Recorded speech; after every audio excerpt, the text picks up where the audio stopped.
Ok, alors mon mémoire s'intitule La bataille de la Terre, expérience du commun à Notre-Dame-des-Landes.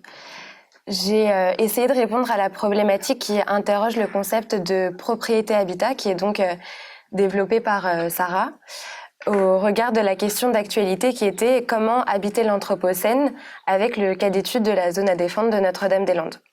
Donc j'ai d'abord voulu comprendre le modèle social qui est expérimenté.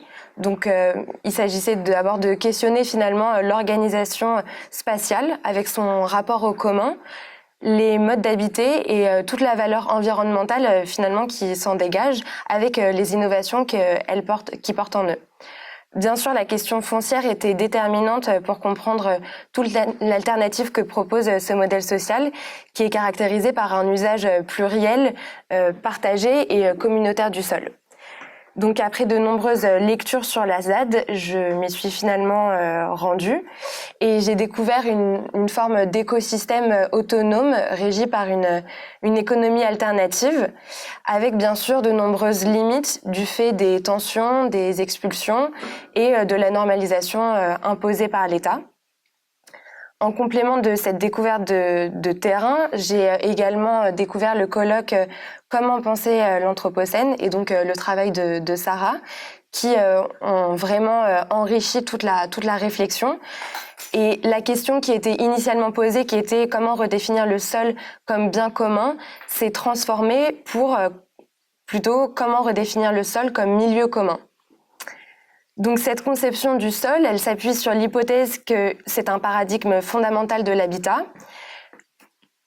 Notre connaissance du sol semble en déterminer son usage, donc on a une sorte de relation équivoque entre la compréhension et la considération que l'homme attribue au sol qu'il habite. Donc notre appréciation du sol est révélatrice d'une culture ou d'un mode d'habiter et donc un élément structurel du mode d'habiter. En plus de cette conception, la reconsidération du terme milieu qui était proposé par Chris Younes, comme quoi le sol finalement devient un lieu de rapport réciproque nécessaire aux manifestations de la vie en ce lieu, était également un outil qui m'a permis de mettre en place ma réflexion. On a une interdépendance qui semble être démontrée entre le milieu et le vivant. Donc notre mode d'habiter dépend de notre milieu, et réciproquement, la viabilité de notre milieu dépend de la manière dont nous l'habitons. Donc nous sommes collectivement responsables de notre milieu de vie et il serait nécessaire de développer une conscience collective et avec des actions collectives pensées en commun pour permettre sa durabilité.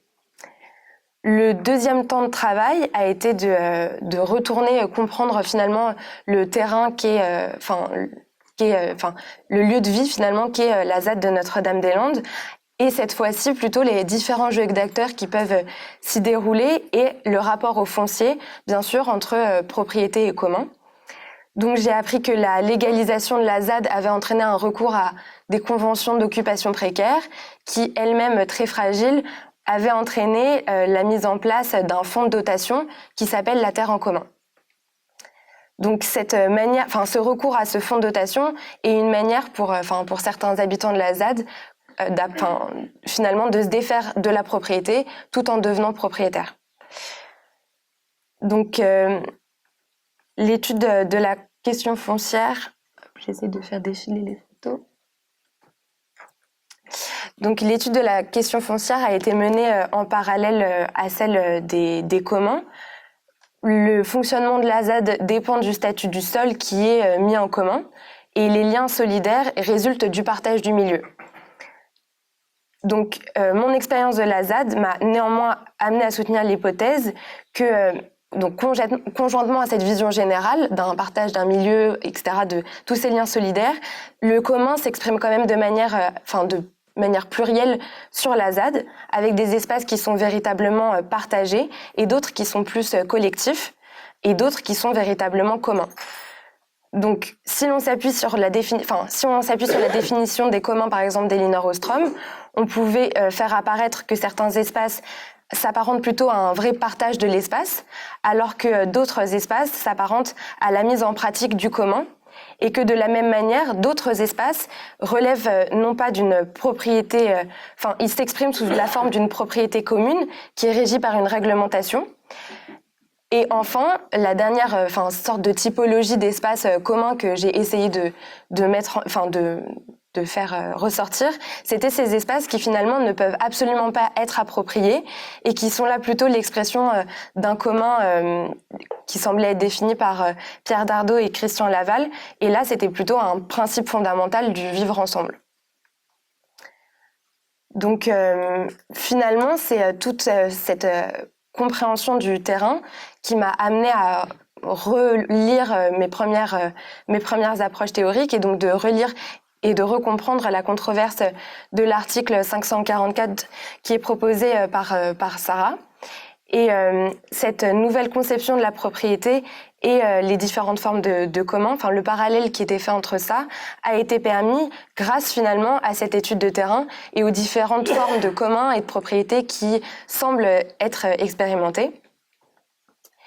Et pour conclure, je dirais que ce travail tente un peu de montrer que le concept d'habiter en lui-même peut être transformé et selon moi transformé donc non seulement de manière théorique mais également de manière pratique, et que l'habitat ne découle plus d'une forme de domination de l'espace mais plutôt d'un pouvoir mesuré d'habiter un milieu.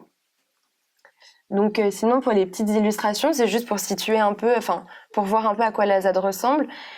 Donc ça, c'est des photos qui avaient été prises de cabanes sur la ZAD. Après, j'y ai moi-même effectué quelques croquis. Ne me sentant pas vraiment sortir mon appareil photo pour faire des photos. Donc là, par exemple, c'est la Relandière. C'est un lieu de rassemblement, un point d'accueil sur la ZAD, avec donc le phare de la Relandière, qui est un point de repère assez important, surtout quand on s'y balade. J'avais également relevé toutes les... sur la ZAD, on peut également voir la vie qui a été faite et les affrontements qui sont laissés, qui laissent des traces, bien évidemment. Donc, qui s'apparentent au paysage d'une certaine manière et qui font partie de la vie de la ZAD.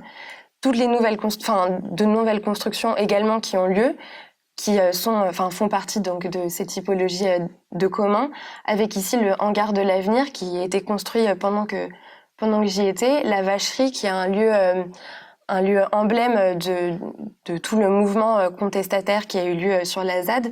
C'est un lieu de rassemblement. Ensuite, ici, par exemple, c'est la cabane des Vrais Rouges. C'est un lieu qui est finalement géré par un collectif. C'est un espace qui est habité en journée uniquement, qui a été créé par, il me semble, des étudiants en architecture. Là, c'est le TASLU.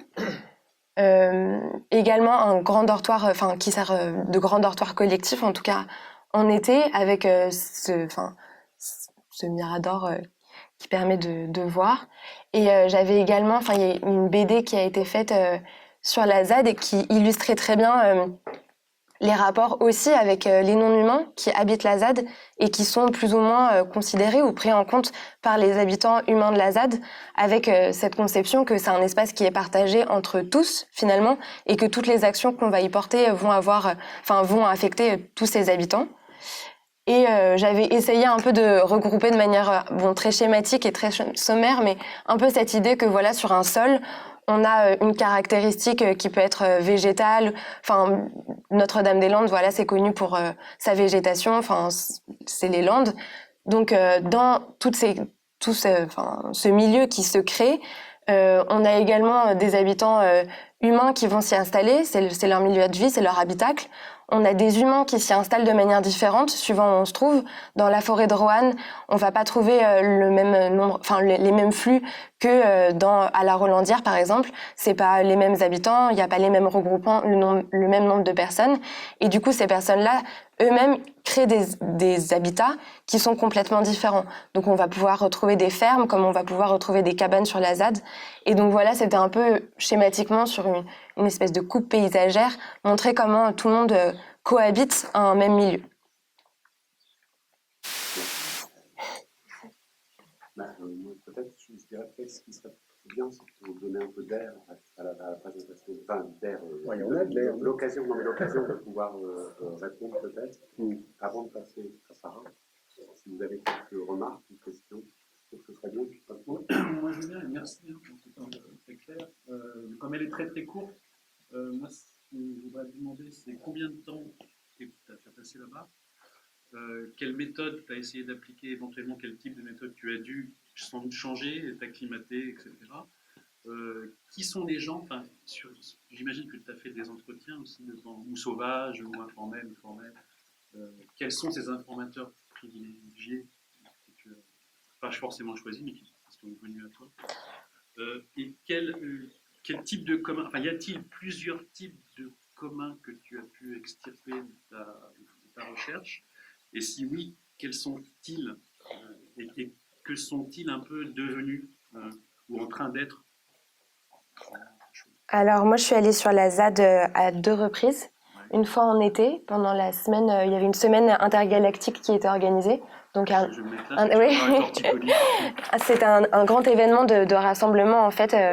Donc j'y suis allée une première fois et on est resté un long week-end, je dirais. J'étais accompagnée et j'y suis retournée une deuxième fois en hiver. Et donc j'y suis restée. Un laps de temps de combien de temps? C'était 3 jours à chaque fois, je dirais. D'accord. Parce que et donc c'est aussi le nombre de temps qu'on reste à la ZAD change complètement la compréhension qu'on se fait de ce lieu. Et la première fois, par exemple, j'avais pas du tout préparé d'entretien, j'avais rien préparé. J'y suis juste allée et en baladant, je rencontrais des gens qui étaient vraiment et toujours très accueillants. En plus, c'était l'été, il y avait un événement, donc il y avait beaucoup de personnes. Et par exemple à la cabane des Vrais Rouges directement, la cabane intrigue, donc on commence à regarder, on n'ose pas rentrer parce que c'est quand même un espace qui semble habité et naturellement en fait on nous propose un café, puis on se met dehors, on commence à parler, etc. Donc et puis dans ce genre de moment par exemple, moi je me sentais pas de sortir mon cahier et de prendre des notes parce qu'il y avait un peu ce côté de j'essaye de travailler sur la manière dont vit une personne. Donc, il y avait un peu on était en train de discuter, donc voilà, je me sentais pas de rendre ça très scientifique, à prendre des notes et à faire des relevés. Et par contre, la deuxième fois, j'y allais dans un but qui était beaucoup plus déterminé, vu que j'avais déjà commencé à travailler mon mémoire. Et par exemple, la deuxième fois, j'ai commencé par passer à la mairie de Notre-Dame-des-Landes pour aussi comprendre un peu les personnages plus ou moins extérieurs. Et cette fois-ci, je savais où j'allais, parce que je connaissais déjà l'endroit, j'avais envoyé un mail. Je savais où j'allais être hébergée aussi, parce que la première fois, par exemple, j'ai dormi dans une tente. J'ai pas dormi dans un lieu de vie. Alors que la deuxième fois, j'y suis allée, c'était complètement différent. Et au final, on vit avec les personnes, donc on m'a invitée à dîner, comme on n'était pas nombreux, c'est l'hiver. Moi, j'avais 3 conserves, c'était voilà. Donc en dînant, on finit par parler des sujets, bien évidemment, pourquoi on est là. Puis ça fait beaucoup d'années maintenant, donc beaucoup de gens sont passés. Il y a eu beaucoup d'étudiants en architecture aussi, donc ils ont l'habitude d'expliquer. Voilà. Et sinon, je crois qu'il y avait une autre question. Ah oui, les différents communs. Donc moi, j'avais essayé de déterminer, je crois qu'il y a 4 communs. Il y avait les espaces qui étaient partagés. Donc par exemple, moi, là où je suis allée dormir, c'est à la ferme de Bellevue. Non, pardon, c'est aux Fosses Noires. Donc, aux Fosses Noires, il y a un espace où habitent ceux qui résident à l'année. Et il y a un autre espace qui sert de dortoir pour ceux qui passent. Moi, par exemple, cet espace-là qui sert de dortoir, il y a également une cuisine qui est mise en place uniquement pour les gens qui passent, avec beaucoup d'affiches qui expliquent, ne pas laisser traîner les déchets, penser si on a utilisé de la nourriture à en relaisser avant de partir, ne pas fumer à l'intérieur, etc. Beaucoup d'affiches qui expliquent comment peut se vivre l'espace. Et donc, par exemple, la cuisine et le dortoir, moi, je considérais que c'était des espaces qui étaient partagés par des gens qui passent et qui font leurs propres expériences. Rattachés dans la même ferme, là où moi j'ai été invitée à dîner par les habitants quotidiens, c'est un espace de jour uniquement. Là où moi je suis allée, j'ai cru comprendre que certains avaient leur caravane en fait à côté. Après, j'ai pas, je crois au-dessus, il y a également peut-être un point de douche ou des chambres, je sais pas vraiment, mais pas mal dorment dans leur bungalow.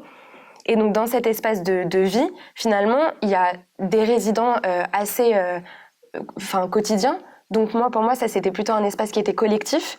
Donc c'est des personnes qui sont plus ou moins d'accord sur la manière dont ils veulent vivre l'espace, dont ils conçoivent la vie en collectivité également. J'ai été invitée à rentrer dans cet espace, donc c'est pas le même genre de commun qu'il peut y avoir avec le dortoir par exemple ou les cuisines. Il y a un autre espace également à l'Agré, qui est un grand dortoir collectif aussi. C'est des personnes qui vivent qui sont complètement différentes finalement des personnes qui vivaient à la ferme où je suis allée. Et donc, il y avait un peu ce côté, est-ce que finalement, on retrouve pas une sorte d'organisation spatiale du fait de nos différences sociales qui soit se reproduisent, parce que voilà, on n'a pas forcément envie d'être quotidiennement avec, on a envie d'être avec qui on se ressemble quand même au quotidien, ou parce que on vit différemment, donc on va s'organiser différemment. C'est-à-dire qu'il y a des personnes qui vont vivre de manière beaucoup plus précaire. Voilà, ils vont marcher pieds nus, ils vont faire leur cuisine, leur journée, elle s'organise en allant chercher du bois, etc. Pendant que d'autres, vivent, tout simplement, dans un intérieur, il y a des manières de vivre, voilà, plus classiques. Donc il y a des manières les gens se regroupent un peu comme ça. Donc c'est pour ça que il y avait un peu peut-être cette idée de collectif qui pouvait être mise en place. Et ensuite il y avait l'idée d'espace véritablement commun qui n'était pas approprié. Par exemple, pour moi, la Rolandière, c'est un lieu, il y a une grande salle de réunion en rez-de-chaussée, il y a une bibliothèque juste au-dessus. Et cet espace de réunion, de ce que j'ai compris de son fonctionnement, on met sur un tableau les heures où on veut l'occuper, etc. Enfin, c'est un lieu de rassemblement qui est vécu collectivement. Il y a également l'ambassada qui a été montée il y a à peine un an, qui était au moment où moi je l'ai visité, un lieu un peu de rassemblement et également d'expression artistique, un lieu d'exposition. Tous ces espaces-là, peut-être c'est le fait du mobilier ou c'est le fait que c'est des usagers très différents qui les utilisent. Pour moi, c'est des espaces qui sont véritablement communs dans le sens où personne ne peut se les approprier. Ils sont un peu à tout le monde, ils sont régis collectivement, mais ils sont aussi un peu à personne. Et comme il y a un peu sur la ZAD cette question de propriété qui n'est pas claire, qui n'était en tout cas pas claire, avant les conventions d'occupation précaire où on retourne sur un schéma finalement de sectorisation et de fragmentation du territoire, il y avait un peu ce côté où personne ne peut réellement dire cette parcelle elle est à moi. Donc les espaces qui sont occupés par tout le monde, en fait, ils ne sont, la propriété de véritablement personne ou plus vraiment personne du fait des usages, etc. Donc, ça permet cette forme de commun. C'est intéressant parce que tu parles de propriété pas claire, alors que pourtant, à un moment donné, tu dis que j'ai été invité. Oui, exactement, c'est une forme de propriété. Oui, exactement, mais c'est plus, au final, c'en est pas vraiment une, dans le sens où c'est pas c'était un peu justement les limites entre les deux. Parce que c'est pas véritablement une propriété dans le sens où, ils sont pas propriétaires. C'est pas une propriété légale. Exactement. Mais au final, il y a une sorte d'utilisation de l'espace, collective, d'usage de l'espace collectif, qui fait qu'il y a une sorte d'appropriation, je dirais, de cet espace qui, si demain, je sais pas exactement, mais bon, si demain, toi, tu veux y aller, personne va vraiment s'opposer. Au final, t'es un peu le bienvenu. Je sais pas exactement. Donc, il n'y a pas une forme de propriété où on va t'en chasser, mais c'est une grosse appropriation, ouais. Parce que les gens qui pouvaient se prétendre propriétaires terriens de la ZAD, ils étaient venus et dit attendez, vous êtes approprié cet endroit-là, vous n'en êtes pas vraiment propriétaire au sens légal. Moi, si j'arrive et je me mets en place, eux vont dire non, on y est, etc. Tu vois ce que je veux dire? Non, bien sûr, mais de toute façon, il y a plein de personnes qui pensent très différemment sur la ZAD, et il y a des personnes avec qui j'ai pu parler qui disaient aussi, maintenant que nous, on s'est occupé de ces espaces-là, on va pas les redonner. Donc, au final, il y a aussi ce côté, est-ce que ce serait pas retombé dans un schéma de propriété? Et tout comme il y a des personnes, qui veulent uniquement vivre, et les conventions d'occupation précaire l'ont bien montré, parce qu'il fallait un peu, se légaliser et donc un peu sectoriser les espaces où on est. Donc il y avait ce côté je vais mettre mon nom, donc comme c'est légal, voilà, on va faire attention, mais aussi cette idée que est-ce que finalement, parce qu'on en a fait l'usage, parce que collectivement on a pris soin de cet espace, on devient propriétaire, mais c'est une autre forme de propriété à ce moment-là. C'est une sorte de propriété parce que moi je fais attention à mon milieu, parce que parce que je fais attention à mon espace, je m'en occupe. Finalement, est-ce que j'ai droit d'y habiter? Est-ce qu'il existe des anciens agriculteurs qui étaient là, toujours, ils sont toujours là ou pas du tout? Et comment cohabitent, moi, si c'est le cas, comment ces populations cohabitent? Parce qu'on voit bien qu'il y a quand même des cultures un peu différentes dans ce cas-là. Alors, enfin, il y a eu, enfin moi quand j'y étais, il y avait encore des agriculteurs qui étaient là. Mhm, Et par exemple, donc la vacherie, mhm, qui est un ancien, enfin un lieu qui a servi pour enfin qui a beaucoup servi dans l'histoire de la ZAD. Il me semble que, enfin juste à côté, il y a un propriétaire, un agriculteur historique qui est toujours là. De ce que je sais, enfin tout est un peu particulier parce que tout le monde a un peu sa vision et les tensions, en tous les cas, moi quand j'y étais, bien évidemment, elles se voient pas directement, mais c'est plus au cours de réunions quand il y a des avis qui diffèrent.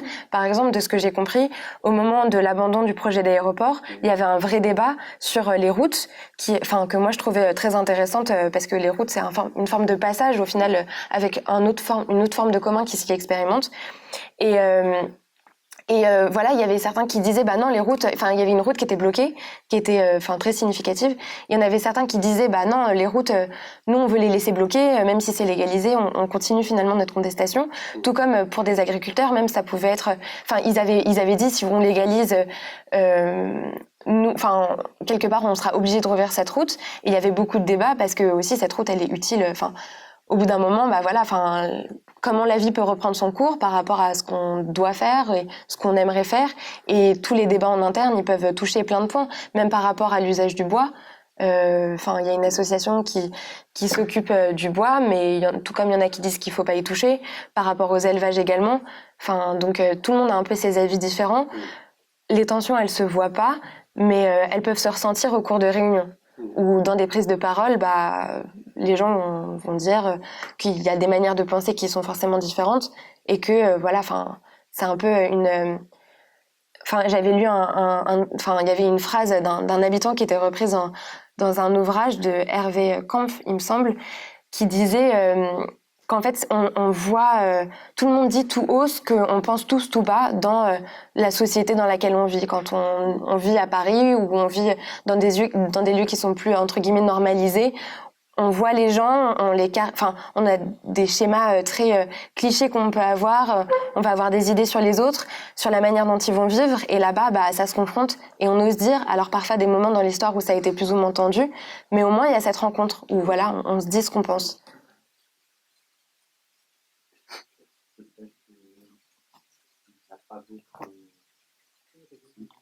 Question sur donc on voit bien qu'on se heurte à un vocabulaire sur le propriétaire. Est-ce que tu as essayé d'inventer un mot ou de chercher un substitut qui puisse nous sortir de cette manière de dire propriétaire, mais pas vraiment propriétaire? Moi, c'était plutôt habitant en fait. Enfin, c'est pas vraiment le mot. Enfin, j'ai pas essayé de chercher ce mot, mais Moi-même, j'ai fait une liste de mes habitants. en fait, voilà, à la fin à la fin de mes recherches, je me disais c'était plutôt enfin, cette forme de droit d'usage, enfin voilà, où j'essayais un peu ça partait un peu du travail de Sarah en fait, cette différenciation qui a été amenée, et c'était plutôt un droit d'habiter. Donc c'est pas être propriétaire au sens de, enfin voilà, c'est pas du tout propriétaire, c'est plus un habitant. Et donc par habitant, il y a cette idée de je fais attention à mon milieu, etc. Un mot qui est apparu ce matin, qui est maintenant. Moi, j'ai l'impression que la question précise de Romain aurait une introduction magnifique à la présentation de Sarah. Ça n'interdit pas qu'on revienne le cas échéant ensuite.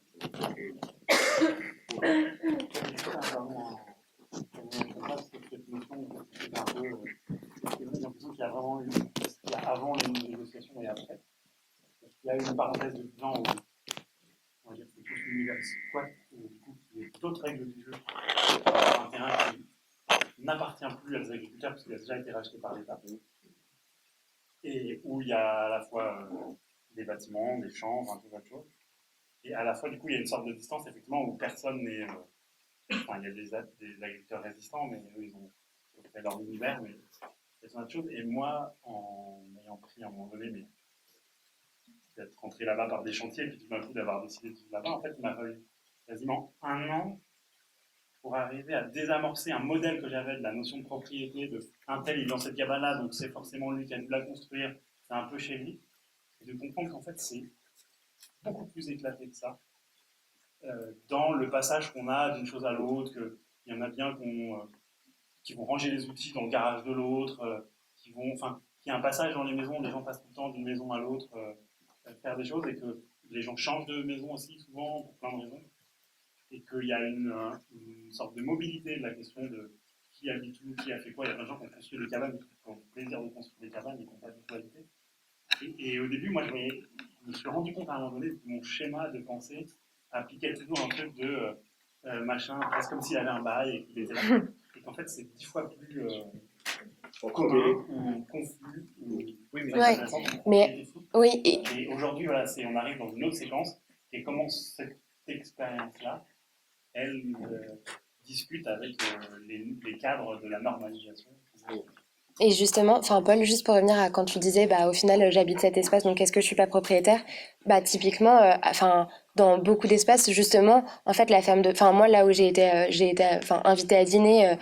Les gens qui y vivent, enfin, eux, ils sont arrivés, mais ils sont arrivés, peut-être, il y en a un il y a 2 ans, il y en a un il y a 5 ans, il y en a un il y a 10 ans, il y en a un, enfin, il a connu entre guillemets, véritable propriétaire de la ferme, etc. Du coup, comme il y a cette idée de, on se donne les choses, on bouge en fait, rien n'est forcément figé parce que cet espace, j'ai un papier qui stipule que c'est à moi, j'y vis. Non, c'est plus, si tu veux venir y vivre, viens. Si tu as des idées à apporter, mais du coup, viens dans cette logique de on va vivre ensemble. Et c'est là où peut-être.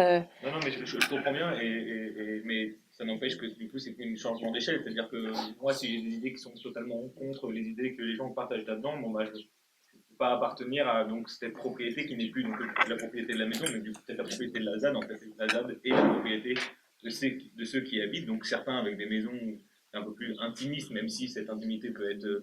Je peux y rentrer comme je peux en sortir, comme je peux y re-rentrer et aller à droite, à gauche, etc. Mais n'empêche que Ouais, t'étais plus dans cette échelle de. T'étais plus dans cette échelle de commun, mais dans une autre échelle de commun.